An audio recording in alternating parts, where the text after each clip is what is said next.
Hello and welcome to this 10th and last of my little series of videos showing you my sketches of locations on the London Monopoly board. In this 10th video, we'll be mopping up everything we haven't already covered. There's no community chest or chance or go, but we should be able to mop up all the rest between us. So we're going to start with jail. Now, London's never been short of prisons. If I just go off the top of my head, you've got the Clink Prison, Fleet Prison, Marshalsea Prison, King's Bench Prison, Millbank Penitentiary, Pentonville Prison, Holloway Prison, Brixton Prison, Wormwood Scrubs Prison, and that's not mentioning the Tower of London. But I decided to sketch possibly the most notorious of all of London's prisons, and that's Newgate. Newgate Prison was established by King Henry II in 1188. It came to take over part of the original Newgate, a ceremonial fortified gateway leading into the City of London. Amazingly, Newgate Jail was still operating right at the start of the 20th century, though it did close for good in 1902 and was demolished a year later. Charles Dickens had a thing about prisons, and he knew a thing or two about London. It's not surprising when you consider that his father John Dickens was imprisoned for debt in the Marshalsea prison for a period during Dickens's childhood. It's probably why the Marshalsea is the backdrop to Little Dorrit. And he wrote other novels featuring episodes in the Fleet Prison and also the King's Bench Prison. But Newgate recurs throughout his writing, from an early article in his Sketches by Boz, through Oliver Twist, right up to Great Expectations, which is quite possibly his greatest work. His first historical novel, Barnaby Rudge, was about the Gordon riots, during which Newgate was attacked and then partially destroyed. Waddington's decided to change as little as possible about the original board, which may be one of the reasons why it was as successful as it was. They replaced the names on the properties with London locations and dollar prices with sterling. But other than that, you still get things like free parking using an American jalopy with a white wall tyre. And the policeman who orders the unlucky player to go to jail looks about as British as the Stars and Stripes or the Statue of Liberty. It's probably why jail, just visiting, and go to jail are spelled Jail rather than the more British, or traditionally British, Gaol. And some experts believe that Monopoly certainly helped this Jail spelling become far more commonly used. Jail's an example of Victor Watson's approach to the original Monopoly board, which can be quite neatly summarised as, if it ain't broke, don't fix it. Now just allow me to bypass the utilities for a moment or two, because I'd like to talk about Go to Jail. And the choice I've made for Go to Jail is particularly appropriate, I think, because it's the Old Bailey, which houses the Central Criminal Court. Because the Old Bailey was built exactly where Newgate Prison used to stand. The instruction go to jail means go directly to jail, and prior to the demolition of Newgate Prison, the Old Bailey Court stood as part of this prison complex, so it really was a direct route from one to another. Now, the Old Bailey is more commonly called, or correctly called, the Central Criminal Court of England and Wales. It has become known as the Old Bailey because that's the name of the street on which it stands. Bailey derives from the old Roman wall of the city of Londinium, and Old Bailey Street follows part of the course of the wall. The current building was opened in 1907, and it's probably best known for the statue that you can see which stands atop of the dome, and you can just see it on the top of the picture here.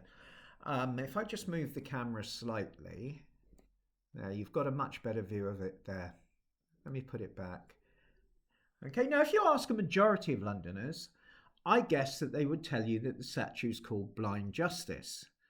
Well, it's shades of Eros Antiros in Piccadilly Circus, if you remember our video on the yellow set. Because the thing is, she's not blind. She has no blindfold at all.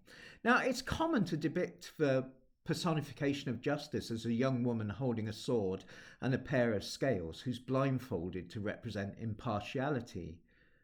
Yet the Old Bailey statue is just not blindfolded. And it's not called Blind Justice at all, it's called Lady Justice. She's wearing a diadem from which sun rays radiate outwards. And she looks a little bit like the Statue of Liberty's younger sister, who's given up enlightening the world and has taken up sword fighting and greengrocery. Okay, then, the utilities. Let's start with the electric company. Now, I was tempted to use a picture that I sketched of Battersea Power Station a few years ago, but Bankside is closer to the centre of London, and it's got a more remarkable story now. Prior to the 21st century, London's Bankside Power Station was a kind of building that Londoners either tried to ignore or pretend that it wasn't there. Directly across the Thames from St Paul's Cathedral, and just a stone's throw away from where Shakespeare's Globe once stood, the Bankside Power Station provided electricity for London from 1891 until 1981. Although the current, if you should pardon the pun, the current building only dates back to 1947.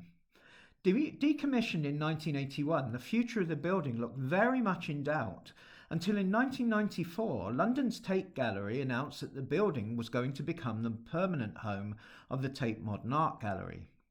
Now, the Tate Modern opened in the year 2000, and it's now one of the most visited buildings in the whole of the UK. The Tate Modern is one of the largest and most important collections of modern and contemporary art in the whole world. I did visit it once, but I'm afraid that my visit only served to confirm what I've always suspected, that when you get right down to it, I'm a bit of a Philistine, particularly when it comes to abstract art. I can appreciate the skill and occasionally respond emotionally, but when you get right down to it, I don't get it. I'm willing to accept this is down to my own aesthetic deficiencies, but it doesn't change the fact. I don't get a lot of it though. Now, with this sketch, you can see I've gone overboard with the colour. I took the whole pack of coloured fine liners to see what sort of effect I could get with them.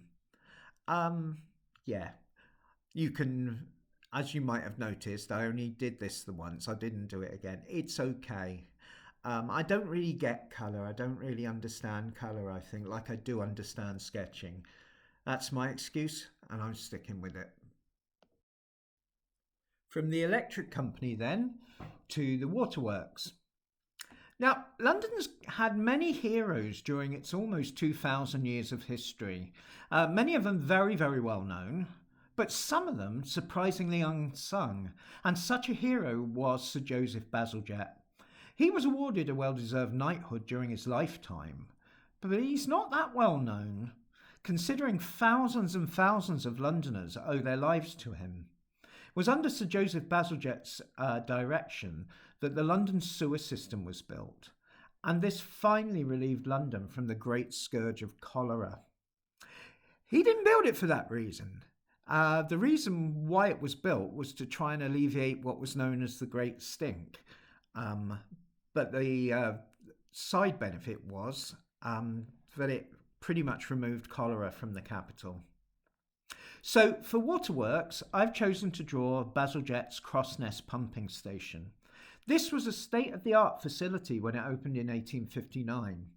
It was decommissioned in the 1950s, and ironically, the building and the machinery inside the building were only saved because of the cost.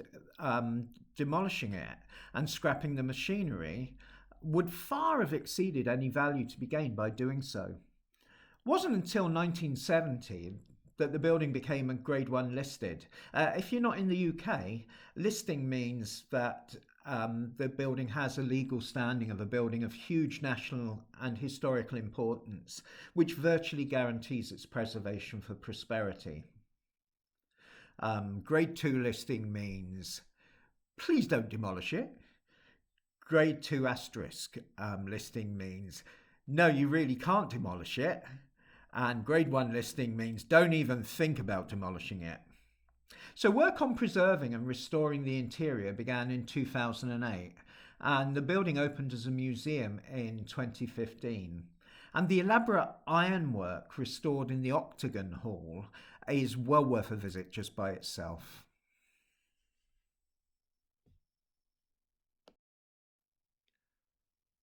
So guys, this is it. This is the very last of my London Monopoly sketches, which I've yet to show you. And ironically, it's possibly the most modest of all the sketches I've made. Now, let's deal with free parking then. In the centre of London, which contains almost all of the properties in the London Monopoly Board, there's no such thing as free parking. There really isn't. So, the first multi-storey car park in London opened in 1901. What? Yes, 1901. And there was space in it for 100 vehicles. I'd love to know how many motor vehicles there actually were in London in 1901. Now, my sketch shows what's thought to be the oldest surviving multi-storey car park building in London. It stands in Wardour Street, not far from Leicester Square, and it's a pub now. So free parking as a square on the Monopoly board was inherited from the original Atlantic City board. It's hard to imagine that Victor Watson would have found many free places to park, even in 1905 when he was scouting things out. But then Victor, clever boy, took the train into King's Cross on his visit, as far as we know, and he could afford to use taxis.